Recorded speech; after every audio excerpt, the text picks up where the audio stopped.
Mesdames et messieurs, bonsoir chers invités.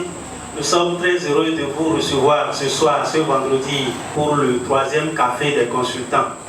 Donc c'est avec beaucoup de bonheur que je vous reçois dans la maison du consultant à Abomey-Calavi, au centre de formation, d'insertion et d'ingénierie sociale. Je voudrais introduire cette séance de ce soir et comme je constate qu'il y a de nouvelles personnes qui viennent pour la première fois, je m'en voudrais de ne pas expliquer brièvement ce que nous appelons le café des consultants.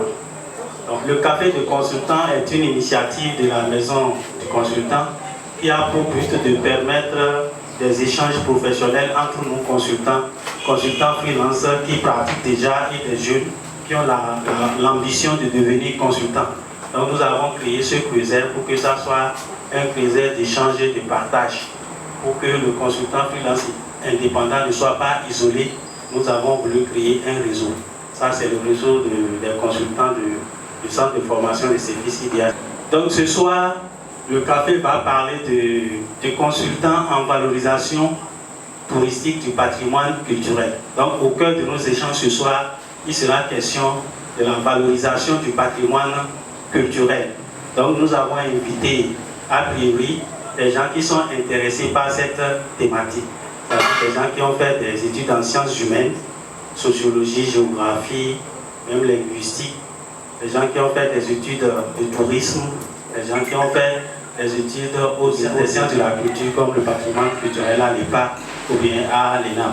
Donc c'est ce profil de personnes que nous avons invités pour qu'ils puissent venir partager leur expérience et leur ambition dans ce domaine. Donc c'est à cet effet que le café des consultants a été créé pour que chaque vendredi soir, nous ayons une thématique d'actualité et qui présente de l'intérêt qui va nous permettre d'échanger, discuter et de trouver de bonnes idées qui peuvent être porteuses pour nous tous. Nous allons d'abord situer le contexte par rapport à notre pays, le Bénin. Nous allons situer le contexte de la question du patrimoine.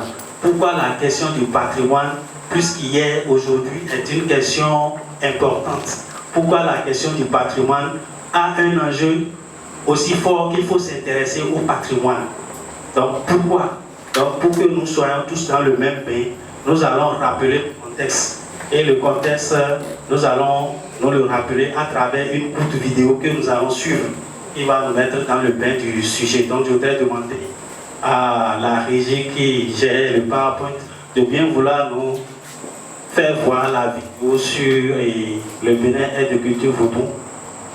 Nous nous souvenons bien quand le président Patrice Talon l'a annoncé sur les médias. Donc nous allons nous remémorer cette vidéo lancée par les Merci ce soir. Merci. Nous n'avons pas l'intention de faire la promotion de la religion photo. Nous devons reconnaître que nous avons une histoire, nous avons une origine. Nous venons de quelque part. Nous entendons souvent les Européens dire que l'Europe occidentale est de culture judéo-chrétienne. Pourtant, tous les pays d'Europe sont laïcs et revendiquent leur histoire, leur culture, qui provient de l'activité spirituelle de leurs aïeux.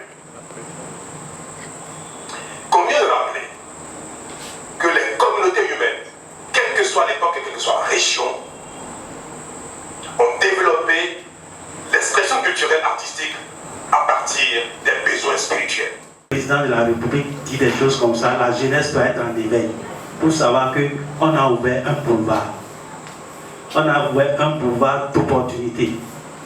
Et si les plus éveillés vont s'en sortir, les plus éveillés vont s'en sortir rien que par ce boulevard. Donc ceux qui font des études de tourisme, des études de patrimoine culturel, ils ont beaucoup d'opportunités et beaucoup à faire dans un avenir proche.